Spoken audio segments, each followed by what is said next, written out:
Hello students, how are you all? All okay? Okay. आज हम नया चैप्टर करेंगे शहर चले गांव की ओर।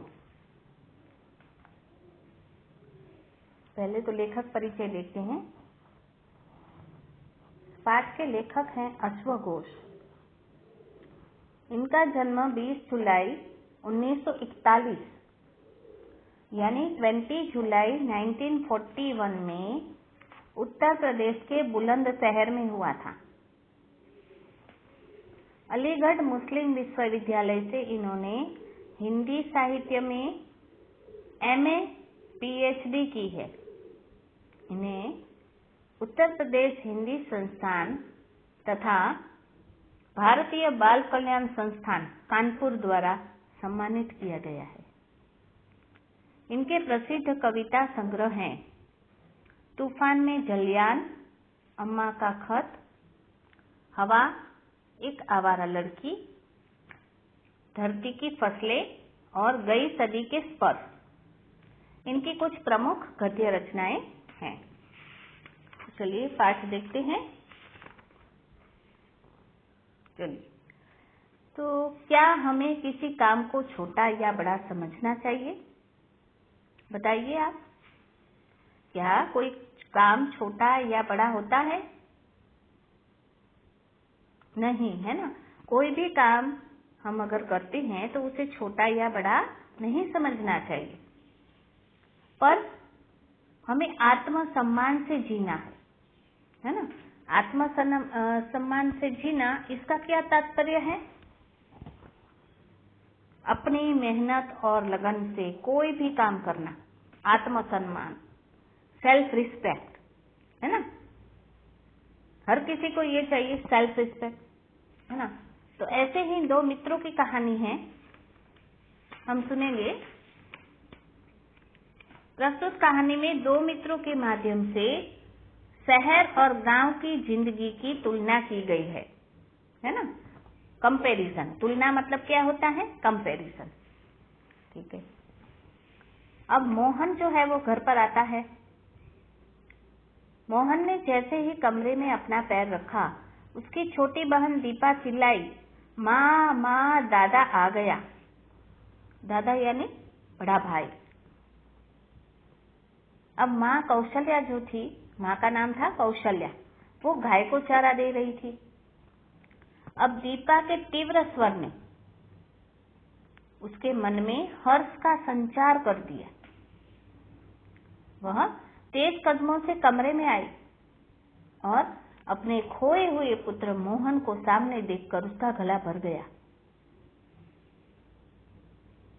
उसके मुंह से बस दो ही शब्द निकले, तू कहाँ था रे? है ना। उसके बच्चे को देखकर वो अवाक रह गई। अवाक यानी क्या? निशब्द, देखती रह गई, क्योंकि उसका बच्चा जो था ना वो चला गया था घर छोड़कर। कौशल्या ने मोहन को गले से लगा लिया और पूरे 9 वर्ष बाद माँ को सामने देख मोहन की वाणी भी मूक हो गई थी। मूक यानी उसकी भी बोलती बंद हो गई थी माँ को देखकर। उसे आभास हुआ, आभास यानी एहसास हुआ, जैसे माँ के अनवरत आंसुओं के वेग में, अनवरत यानी लगातार आंसू बह रहे थे माँ की आंखों से और उसके सारे शब्द बह गए हो। वह भी माँ के सीने से लगकर रोने लगा। 9 साल बाद वो घर वापस आया था। जलपान के पश्चात, जलपान यानी नाश्ता वगैरह करते हैं ना, चाय पानी पी लेके नाश्ता करके स्थिति सामान्य हो गई और बातों का सिलसिला शुरू हो गया। अब माँ उसे पूछती रही और मोहन उत्तर देता रहा। अब मोहन को अपने बचपन के मित्र प्रताप की याद आई। उसने माँ से पूछा, माँ प्रताप कैसा है? ठीक है, तुम्हें बहुत याद करता है, माँ ने उत्तर दिया। क्या तुमसे मिलने आता है? मोहन ने जिज्ञासा प्रकट की। जिज्ञासा यानी जानने की इच्छा। हाँ हाँ, अक्सर आता जाता रहता है, पर अचानक तेरे चले जाने से वह भी बहुत दुखी था। अब वह कौन सी कक्षा में पढ़ता है? 3 साल पहले उसने 12वीं कक्षा उत्तीर्ण की है।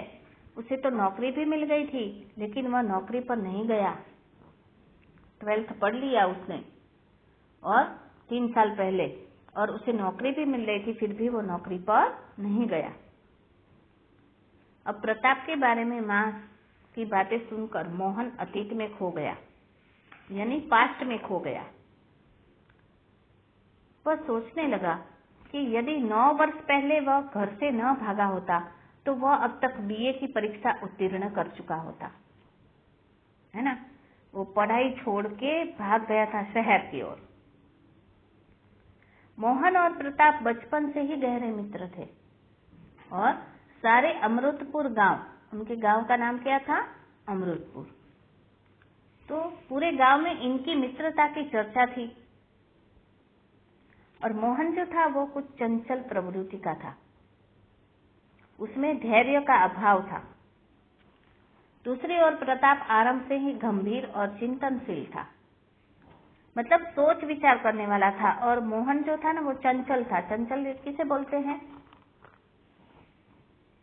मतलब वो ज्यादा देर तक कुछ सोच नहीं सकता, उसको लगता है मैं अभी, बस अभी मुझे ये काम करना है। उसका मन अशांत होता था, है ना। दोनों मित्र सामान्य परिवार के थे। खेतीबाड़ी और पशुपालन से उनका गुजर बसर होता था। बस अंतर यही था कि मोहन के सिर से बचपन से ही पिता का साया उठ गया था और माँ ने अथक परिश्रम करके मोहन और उसकी बहन दीपा का पालन पोषण किया था। पर मोहन का मन खेतीबाड़ी में नहीं लगता था। उसने ना शहर की कई झूठी सच्ची कहानियां सुनी थी। उसके मन में शहरी जीवन के सपने पलने लगे थे। उसे शहर जाना था, यहाँ नहीं रहना था। और खेतीबाड़ी में तो उसका मन लगता ही नहीं था। और उसके यही सपने उसे अमृतपुर से दिल्ली लेकर उड़ गए। वो दिल्ली भाग गया। क्यों भाग गया था? क्योंकि उसे पता था कि अगर वो माँ से कहेगा तो माँ मना ही करेगी, है ना। माँ कभी भी उसे दिल्ली जाने की अनुमति नहीं देगी। इसलिए वह बिना कुछ कहे एक दिन स्कूल से ही दिल्ली भाग गया। अरे क्या सोच रहा है? माँ ने पूछा। कुछ नहीं, कुछ नहीं। मोहन को लगा जैसे माँ ने उसे नींद से जगा दिया। मैं जानती हूँ तू प्रताप के बारे में सोच रहा होगा, जा उससे मिल ले, अपने बगीचे में होगा। हाँ माँ, मैं प्रताप से मिलकर आता हूँ, कहकर मोहन उठा और चल दिया। अब मोहन प्रताप के बगीचे पर पहुंचा। उसने क्या देखा कि प्रताप पेड़ों के पत्तों के थाले बना रहा था। पत्तलवाड़ी जिसे बोलते हैं ना, हम खाना भी खाते हैं उसमें पेड़ के जो पत्ते होते हैं ना, उसको सीकर उसकी थाली बनाई जाती है। और चारों ओर फल के पेड़ थे। कौन कौन से? आड़ू, प्लम, आड़ू यानी प्लम, नाशपाती, पेर, खुबानी, खुबानी क्या होता है? एप्रिकॉट, है ना। और सेब यानी एप्पल, है ना। तो ये सारे पेड़ प्रताप के परिश्रम, लगन और आत्मविश्वास की कहानी कह रहे थे। अब मोहन चुपचाप देखता रहा। उसने अनुभव किया कि प्रताप उसकी अपेक्षा अधिक रुष्ट-पुष्ट है। रुष्ट-पुष्ट यानी स्वस्थ है, हट्टा-कट्टा।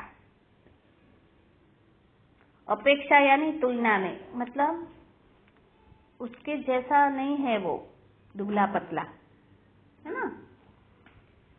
रुष्ट-पुष्ट, हट्टा-कट्टा जवान है। अचानक काम खत्म हुआ। प्रताप के हाथ रुक गए। उसके गुलाबी चेहरे पर पसीने की बूंदें उभर आई।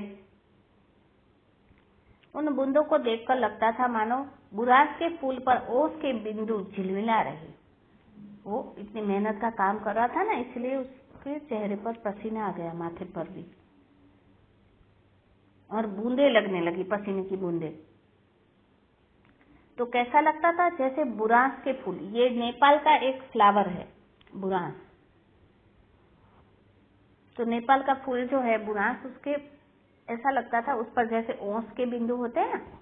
ओस यानी क्या पता है ना? ड्यू। मैंने आपको पहले भी बताया था चैप्टर में, आगे वाले चैप्टर में, है ना? ओस की बूंदे। अब प्रताप ने अपनी नजर उठाई। वह मोहन को देखकर आश्चर्यचकित हो गया और उसके मन में भी मोहन की भांति एक हुक उठी। दोनों एक दूसरे से लिपट गए। मतलब एक मन में जो होता है ना, एक दोस्त को देखकर, है ना, एक भाव उमड़ आया। फिर दोनों एक पेड़ के नीचे बैठ गए और बातों की झड़ी लगी। दोनों बातें करने लगे। अब प्रताप ने पूछा कि पहले तो यह बता कि इतना कमजोर क्यों हो रहा है? कमजोर तो नहीं हूँ, ठीक ठाक हूँ, मोहन ने अपने मन की पीड़ा छिपाते हुए कहा। अंदर जो पीड़ा थी ना, वो छुपाकर कहा उसने कि नहीं नहीं, मैं ठीक हूँ, कमजोर नहीं हूँ। आजकल तो कहाँ है? प्रताप ने कहा, उसे पूछा। दिल्ली। दिल्ली में क्या करता है? नौकरी। ऐसी नौकरी? एक सेठ के घर में घरेलू नौकर हूँ। देखो, वो दिल्ली जाकर नौकरी कर रहा है, घरेलू नौकर यानी घर के कामकाज के। तनख्वाह कितनी मिलती है, यानी पैसे कितने मिलते हैं? 1000 रुपये महीना। खाने पीने और रहने की क्या व्यवस्था है? सेठ के घर में ही खाता पीता हूँ, वहीं उसके गैराज में सो जाता हूँ।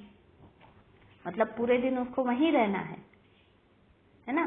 खाना पीना तो देते हैं, साथ में गैराज है, वहां सो जाता है और 1000 रुपया महीना देते हैं। इसका मतलब तो यह हुआ कि तू पूरे दिन का नौकर है। रोटी पकाने से लेकर बर्तन मांजने तक का काम करना पड़ता होगा। हाँ हाँ, ऐसा ही कुछ है। अब क्षण भर के लिए बातों का सिलसिला रुका। दृष्टि मोहन के चेहरे पर ठहर गई। जाने क्यों मोहन झेप गया। दृष्टि यानी उसकी नजर जो थी मोहन के चेहरे पर रुक गई। तो मोहन झेप गया यानी संकोच गया। प्रताप उसे देख रहा था ना, तो मोहन को ऐसा थोड़ा शर्म आई। वह नजरें झुका दी उसने और नजर झुकाते हुए प्रताप से कहा, पढ़ने में तूने बहुत तरक्की की। माँ बता रही थी कि तुझे नौकरी भी मिल गई थी। हाँ, मैंने 12वीं कक्षा प्रथम श्रेणी में उत्तीर्ण की थी और 3000 रुपये महीने की एक नौकरी मुरादाबाद में मिल गई थी, लेकिन मैं नहीं गया। क्यों? मोहन ने जिज्ञासा प्रकट की। क्यों नहीं गए? मैंने आत्ममंथन किया। आत्ममंथन यानी मन ही मन विचार किया। कैसा आत्ममंथन? यानी कि मैंने बहुत सोच विचार किया और फिर निर्णय किया कि मैं नौकरी के लोभ में अपना गांव और घर छोड़कर नहीं जाऊंगा। ऐसा निर्णय क्यों किया? मैंने सोचा यदि मैं नौकरी पर शहर जाता हूँ तो बूढ़े माता पिता को साथ रखकर 3000 रुपये में गुजर बसर करना कठिन होगा, है ना? शहर में तो बहुत महंगा होता है सब कुछ, तो उसका गुजारा तो नहीं होगा 3000 रुपये में, अगर उसके माँ बाप को भी ले गया वो तो। और साथ ही जमीन जायदाद, पशु, शुद्ध खान पान, गांव का प्राकृतिक स्वच्छ वातावरण और यहाँ के हितैषियों से भी हाथ धोना पड़ेगा। हितैषियों यानी हित की इच्छा रखने वाले, मतलब हमारा जो अच्छा सोचते हैं ना वो। उसने बोला अगर मैं शहर चला गया तो यहाँ की जमीन जायदाद, पशु और शुद्ध खान पान, ये सब मुझे वहां कहाँ मिलेगा शहर में, और ऐसा स्वच्छ वातावरण। मैंने यह भी सोच लिया कि 3000 रुपये में तो मैं अपने गांव में भी कमा सकता हूँ, और वह भी स्वतंत्र रूप से यानी इंडिपेंडेंट होके, बिना किसी की गुलामी किए हुए। फिर तूने क्या किया? मोहन बीच में पूछा उसने, मोहन ने, तूने क्या किया फिर? मैंने कठोर परिश्रम किया, खेती और बागबानी को आजीविका का आधार बनाया। आजीविका यानी जीवन निर्वाह का साधन। अब फलदार वृक्ष भी लगाए और बैंक से ऋण लेकर यानी कर्जा लिया बैंक से और 2 उत्तम नस्ल की गाय खरीदी। यहाँ मैं और मेरे घर के लोग गाय का ताजा दूध पीते हैं। अपनी धरती के अन्न, फल और सब्जियां खाते हैं। गांव के शुद्ध वातावरण में स्वस्थ रहते हैं और मैं माता पिता की सेवा करता हूँ। इसके अतिरिक्त जो बचा हुआ अन्न, फल और सब्जियां और दूध बाजार में बेचकर 30-40 हजार रुपये सालाना कमा लेता हूँ। सालाना यानी ईयरली 30,000 यानी 3-4 हजार वो महीने में कमा लेता है। मोहन, खुद सोचकर देखो कि अच्छा जीवन क्या होता है। रहने को अपना मकान, खाने पीने के लिए शुद्ध व पौष्टिक भोजन, शुद्ध वायु, शीतल जल, इससे बढ़कर अपने माता पिता बुजुर्गों की सेवा का अवसर। और शहर की जिंदगी में क्या है? शहर की जिंदगी में, शहर की जिंदगी की चकाचौंध में इंसान सबसे दूर सिर्फ एक दिखावटी और मशीनी जिंदगी ही तो जी रहा है ना। यह सब विचार कर मैंने अपने गांव में ही मेहनत और सम्मान की जिंदगी जीने का निर्णय किया। उसकी बात बताकर प्रताप चुप हो गया। अब मोहन मन ही मन उसके निर्णय की प्रशंसा कर रहा था और उसने अनुभव किया कि प्रताप में उसके कहीं अधिक आत्मविश्वास था, है ना, जो उसे दिन दुनी और रात चौगुनी उन्नति की ओर बढ़ने को प्रेरित कर रहा था। प्रेरित यानी इंस्पायर कर रहा था, है ना। दिन दुनी यानी डबल और चौगुनी यानी 4 गुनी, 4 गुना होती है ना वो। अब अचानक प्रताप ने पूछा कि अब कब लौटने का विचार है? तो मोहन की भाव मुद्रा बदल गई, उसका फेस का एक्सप्रेशन बदल गया। अब कभी नहीं प्रताप, कभी नहीं। तुम्हारे बातें सुनकर मैं निष्कर्ष पर पहुंचा हूं, यानी इस परिणाम पर पहुंचा हूं कि परदेश की अपमान भरी चुपड़ी रोटी से घर की सूखी रोटी उत्तम है ना। तो शहर की चकाचौंध और परदेश की जो ये चिपड़ी रोटी है उससे तो बेटर है गांव की सूखी रोटी। मैं भी अब गांव में रहकर तुम्हारी तरह मेहनत और लगन से अपने टूटे सपने को पूरा करूंगा और कठिनाई पड़ने पर तुमसे सलाह दूंगा। बचपन की तरह अब भी मेरा साथ दोगे ना प्रताप? प्रताप ने आगे बढ़कर अपने मित्र को गले लगा लिया। कहा कि ठीक है, मैं तुम्हारा साथ दूंगा, है ना। तो इस पाठ में क्या है कहानी में कि यद्यपि शहर की भौतिक सुख सुविधाएं मनुष्य की आंखें चौंधिया देती हैं, है ना, किंतु ग्रामीण परिवेश की शुद्धता व नैतिकता का शहरी जीवन से कोई मेल नहीं है ना। इसीलिए मोहन ने शहर लौटने का इरादा छोड़ दिया, है ना। क्यों? क्योंकि प्रताप की बातें सुनकर उसकी आंखें खुल गई, है ना। समझ में आ गया? Okay, bye bye.